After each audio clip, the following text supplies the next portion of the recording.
welcome back to another exciting episode of Stardom Benham Fantasy Football Podcast, where gambling meets fantasy. I'm your host, Brendan Shelly. I'm with my guy, Dan Ambrose. Dan, what's going on, dude? Not much. Just finishing up watching your Eagles play. I mean, maybe it's your second team, but anyways, one of your teams. So interesting end of the game there for both teams' decision making and stuff. But yeah. And then Sirianni likes to be the smartest guy in the room in his mind, and he often looks like an idiot for this. It's one of his major vices. He looks continually all right now. Didn't get burned. Yeah, it worked. I mean, we won, but if they hadn't made those weird moves like you talked about with me about the kicker before the game, starting Brandon McManus, I don't know, maybe they figured he'd have a little juice running a little bit harder to beat the Eagles because he's from the area. He's a North Penn Knight, local high school from where I'm from Souderton, Pennsylvania. So we played them. And Brandon McManus played theirs. Might get those juices run a little bit more so you can make those extra 3 yards that he couldn't hit, obviously. Right. When they did the test run. That was bullshit, by the way, the test run. I can't hate on it. I would have done the same thing if I were McManus and I had the opportunity to take a shot. Ref didn't grab the ball. Do your thing, bro. I don't blame you. And I think that we saw that the tush push sucks on both for everybody, right? They can't officiate that to save their lives. Once again, they missed a blatant false start by the Eagles. Landon Dickerson was like Packers too, though, right? Like it's not just the Eagles. Yeah. Like every team that's doing it now, like they can't officiate it. Well, it was ironic. A couple times the Packers could have used a good tush push. They couldn't get it from anybody. So they did a couple runs. Jacobs, obviously, with the big fumble on their fourth down attempt. Well, the fourth and one run at the end, too, was a little strange to me as well. The whole thing was just bonkers. Yeah. Every bet, if you guys bet on that game, unless it was unders on everything, you probably didn't hit. My bet, I put all over my ex. I was very proud that I found this. It felt like a trap. I even wrote that, too. It's either the lock of the year or an absolute trap, and it was an absolute trap. It was a Jahan Dotson over 4.5 rushing and receiving yards combined even. You had multiple options to get this. Dotson was on the field a lot early on in the game, and then they want these jumbo packages. Troy Aikman talked about it all goddamn game, the jumbo package. Every time he did it, trust me, I noticed because the personnel would completely change. Dotson would run off the field, and then near the end of the game, they got like a couple of our younger random wide receivers on the field that I didn't understand. Didn't hit it. We won the game. I'll take the win for the Eagles over financial wins because that would have rounded out a great week. We did really, really well. Our pick of the week, Dan, the one that I think you even followed me on the prop, was Judkins over 5 yards as his longest reception. I said you can rewind and listen. I said he's going to get this on the first catch. He got it on the first catch. It was the first drive. He got a 9-yard catch. So that was an easy win. We also bet morning. We had a couple bets there. One of them hit. One of them failed miserably. One of them was Daniel Jones over 3.5 rushes at plus 125 or something. That was fun. That was easy money. Yep. And then, of course, and then you have, Michael Penix, who you thought was going to start just connecting often and early. And boy, he sucked. Who thought that? He did not look good. It was me. It's me. You did not. He played outside, right? When there's fresh air in the stadium, it is not a good environment for him. He traditionally does not play well in any kind of outdoor stadium. It's bizarre. Yep, 12 completions. So he was way off from our over 21.5. For some reason, I just had faith that they'd start checking down, hitting those tight ends, and a lot of drops, by the way. I don't know if you watched that game, but a lot of guys were dropping balls. It was pretty bad. So would he have gotten 20, 22 completions? Probably not. He looked like shit. So probably not. That one lost. But otherwise, very strong weekend. I talked about our bet of the week. That hit. A couple other in-games. If you follow me on Pickett, you've probably seen that. I did Jaylen Warren over 75 rushing receiving in-game, and that hit as well in that Pittsburgh game. But yeah, fun weekend. If you followed us, I'm not going to recap all of them, but overall we went, I think it was 8-4. So really good weekend for us with 2 super strong bets. When I say super strong, it means we put a little bit more action because that was our picks of the week. So yeah, great week for me. How'd you do? Not great. NBA and F1, believe it or not, bailed me out Sunday. So that was nice. I did hit the Chargers game. That was pretty easy, but lost the Jaguars game somehow. Still don't know how that happened. That one, would have had a pretty solid day if that one would have hit. And then the Tampa game, that was a weird game too. But Patriots look good. I hate betting against them each week. But again, I don't bet with what I think I know. So I just go off what the numbers say. Right, exactly. Yeah, Chargers was a hook game. We won by a hook there. We needed Herbert to get 4.5 rushes. He took a kneel at the end to get us the win at 5. So that was nice. And then Otten hit in our Bucks game. So Kate Otten did have to step up. Obviously, we knew Godwin was out. Emeka Buka showed up too, but Kate Otten did his job. Every time one of those guys out, Godwin or Evans, they need somebody step up. It's always Otten. So yeah, love to see that. How about the other games? Anything else? You didn't do much, right? You No, didn't I have didn't much bet that action much this weekend. at all this week. I had like four bets, I think. I'm trying to think what the other one was. One of them didn't even have a shot. I don't remember. Off the top of my head, I don't remember what it was. It's all good. Any games like blow your mind or what? Not really. I wouldn't say that. I think we kind of talked about it on the last episode. Was the Dolphins thing was not that huge of a surprise to me. Like, No, we that did was like talk a lot probably the about it. game of the week, right? That I said them with my numbers, like I should, but I just don't trust it. But I'm not shocked that Miami won. I'm a little shocked how bad the Bills looked. That was a little bit weird, I guess. But Yeah, other than that, nothing too crazy stood out. I'm trying to see who it was that I also lost on. Oh, San Francisco was the blowout. The Rams look good. Want to hear a fun stat?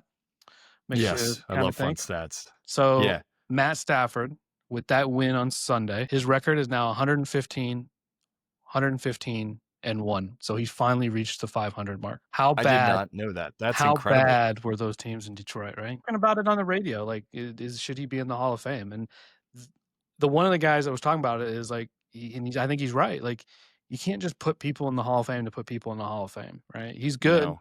but like to be in the Hall of Fame, you probably need to dominate your position for 4 to 5 years and be that guy. And he's never been that guy. And it's because Brady and Manning, right? I mean, that's could be one of the reasons, but that's still it happens. And if you guys never seen this, definitely go on YouTube and Google it.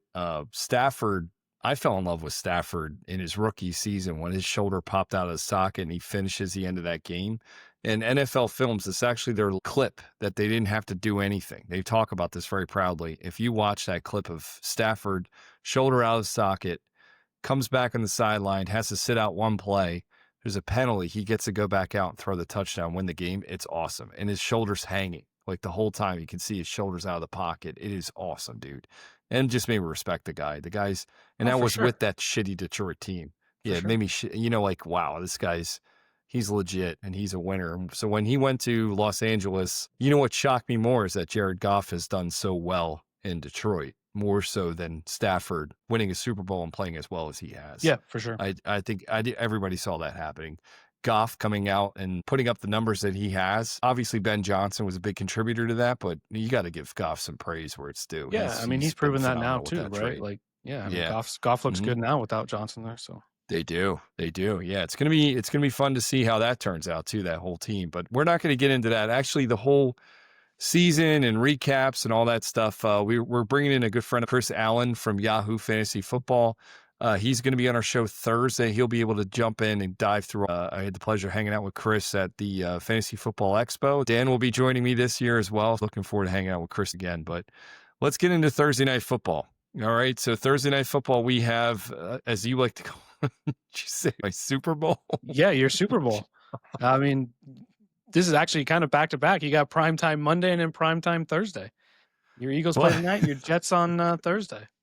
What a week. And everybody, just to recap, if you forget or if you never listen to it, and you're probably never going to listen again after this goddamn episode, but I did put audio on the Jets, specifically Justin Fields. I was so confident. It's pretty bad. But anyway, those prop bets are probably the only ones this season. Every other long season pick we're pretty good. But Justin Fields was way off. He's just in my Jets and not my, God damn it, see what you got me saying? Yeah, and the Jets in general are just shitting the bed, as everybody knows. What happens this week, all right? So I was looking at props and Fields is up for a touchdown, and I didn't see anything else. That's how bad he is. They don't even know if he's going to play. Yeah. They don't even know if he's going to play. What do you think, man? I do think he's going to play. Yeah. The spread is 11.5. So, I'm not going to bet against the Patriots. So no. if my numbers Yeah. aren't saying bet the Patriots and they're saying bet the Jets, then I guess I just sit out and watch the game. Much like I did tonight. I didn't Okay. bet tonight. Yeah. But yeah, no. I don't know, man. Looking through the props, I'm not impressed with a lot of props. I've been trying to find the ones that say to me, oh my God, I like that bet a lot. And the one that maybe I would do, you and I both discussed this, you found it first, is Breece Hall, man. The guy's the only one. He's just playing angry because he's the guy left holding Still the on the bag, Jets. I Yeah. guess you could say, in New York. And I mean, he looked okay last week. He really did. And I think it's just such a shame he didn't get traded to a quality football team because he's such a good talent. I loved him coming out of Iowa State all those years ago, and he's made me a lot of money in the prop world. He's a hell of a receiver. So the bet that Dan found that I like a lot too was Breece Hall over 16.5 yards, right? Isn't that what you got him at? Yes. Yeah, -115. That's what I'm seeing on my end as well. So at -115, Breece Hall over 16.5 receiving yards. I think it's a solid bet. We saw last game, he was the only sign of life they had. Defenses know this as well, but I can see them scheming something up extra and keep the defense off balance and start throwing some screens to Hall, getting him in a rhythm, Justin Fields, when he's back there. Yeah. The one thing maybe in the Jets' favor, I hate even bringing this up, but the whole momentum factor, right? Like the Patriots had a big game last week against the Buccaneers, won, looked good. Do they come back on Thursday night and lay an egg 4 days later or 5 days later, right? Yeah. 11.5 points is a lot of points too. So Agree. it may not be Yep. that crazy. Yeah, If that and happens, though, it's honestly, because the Patriots can't score for some reason. it's just to me, and I'm seeing this here too, like there is one prop bet on Justin Fields, and I actually really like it. Over a half touchdown for Justin Fields. The Oh, guy's just to playing score? for his life. He's playing for his life at this point. Is I that mean, you really scoring got to or is think that passing? just Because I'm not passing. I sure. want full score. If you can find one with full score, I will bet that because you know he likes to run too. I don't want to bet anytime touchdown. I don't even know if there's a pass/run. So his passing touchdown. over is for passing half TDs, half touchdown. touchdown. Oh. Yeah. Yeah, I know. That's what I'm saying. It makes me either really stay away from it or really want to bet it. I really want to bet it, man. It's at -120. I'm going to do it. So if you're listening, I'll bet Justin Fields just for shits and giggles. I So we might put got a half a unit on this, but I'm going to bet it. I'll Fields and announce it. Hall, heck, just going Yeah, on. what a stupid bet. And I'm going to do it. And then I looked at other ones like Hunter Henry. You guys know we've made money on him a few times this season. I don't like what they're trying to make me do. They're trying to make you bet over 4 catches at +110. I mean, it's very enticing. They even gave the plus money to make me go for it. I'm sitting out that one. Outside of that, the other bets that I would have loved is Matt Collins over 2.5 catches. Dan and I were talking about, especially if Kayshon Boutte's out. Matt Collins is going to be their big boy. He's going to step up and be that big slot man or do some crazy plays on the outside to go up and get the ball. Over 2.5 catches, very feasible, but the books agree. And they got it at -190. I'm not buying that, man. It's too big. Yeah, and then the other one we love is Pop Douglas, Demario Douglas. He's same exact crap. Over 1.5 catches at -190s. They're making you pay. They're making you pay for these, and I'm not going to pay for this game. Yeah, I don't want to. There's no reason to, right? Yeah, There's absolutely no reason to. Not even see anything for a boy Travion Henderson like that's worth like pursuing as well, like a rushing and receiving. Like, you got to assume that his stuff's going to be going up now too. I mean, he had Oh yeah, it's nice to see him on the ground. It is nice to see him getting carries. I know our boy Mike Florio is probably stroking his. I'm not going to delete Please that. do not cut that. Just cut it. Just say, I bet he's stroking, and then just mute everything after that, and then start it back up again. Because he is. Every time Travion touches the ball, he's probably like, yes! Do you see any other books that have this? For some reason, I'm really confused as to why they took down Henderson. I guess because he is that dual threat, they don't know how to predict it. Nobody knows what Vrabel's thinking ever. Yeah, I mean, that might have a little bit to do with it. Total receiving and rushing. Well, is he hurt? He got hurt in the third quarter. Scrambled to the right sideline. Tried to provide protection. He's limited on today's injury report. It's only Monday, right, right? so So you got a couple days. yeah, we can watch the books, see what happens with Henderson. If Henderson's reported to play, I like to sprinkle some action on him. He's lost every goddamn bet we bet on him this year. Maybe this week will be different. He's finally getting on the field, so he's getting opportunities. What number do you like? Yeah. Like, what would you say a fair number would be? For Henderson, probably over 62.5. I do. 62.5. So anything below that, take it. Yeah, 100%. Yeah. What is probably going to come out is probably going to be 74.5. I can see them coming out with that number. So we're going to take the under then. I would take the under on that. Yeah, I think I would. Actually, no, the Jets traded away Sauce Gardner. They traded away. They're undefeated without him, so that's solid. You lost Williams in the middle. No, I don't even know. I need to look at what's going on, man. I need to see Stevenson. Is he fully back? How long is Stevenson out for with that toe injury? I don't think these guys are going to be rushed back, though. I mean, I don't think there's any reason to if they keep winning. Short turnaround, right? Exactly. They're probably not going to press these guys to be out there. So maybe you look into some random ass people like Terrell Jennings. He's like their third string running back. He's had a couple decent runs. This is not a game I'm looking into. I am looking forward to our conversation Thursday with Chris Allen, though, Dan. So we should have fun with that. We should get some good betting insights from you after we discuss what he thinks of the game, because it will actually be before kickoff, so we can get his insight on that too. Are you betting anything? Just 11 points too much? Stay away from it. I think I'm going to probably stay away. I might look at the total. We'll see what happens. It's at 43.5, right? I kind of lean towards the Jets just because the number 11.5, right? I love the Patriots, though, the way they're playing. This could be the whole situation of like Major League, the movie Major League, where they're all colluding versus the owner and they want to win just to screw him over. Maybe this is what happens with the Jets. This is the turnaround we need. They're out to screw over Woody Johnson. He's that lady that's just trying to make their lives miserable. Maybe that's what's happening. They're going to start winning games now here on out, the Jets. Then my props hit. Everybody's happy. I could maybe get behind that if Woody Johnson wasn't so good at being shitty. Yeah, it's true. Yes. Like that Major League wasn't about that, right? It was about a new owner coming in, trying to sell the team. Correct. This guy's got it locked down. He knows how to ruin a franchise and continually do it. So I have enough faith in him that he'll continue that for the rest of the season. I just want them to spoil that first overall pick. I really do. That might happen. I think the Titans are pretty bad. Happy. Yep. They're very bad. Well, the Jets, I think they loaded up those first-round picks for 2027, like we talked about. Arch Manning should be there, a few other quality quarterbacks. Is Dable going to be coaching the Jets? Oh, God, Dable. We didn't even talk about Dable. That's gold. All right, so going back to what we talked about last week, Cam Scatterbo going down might have cost Dable his jobs. Yeah, all that momentum. Might have cost Dable his job.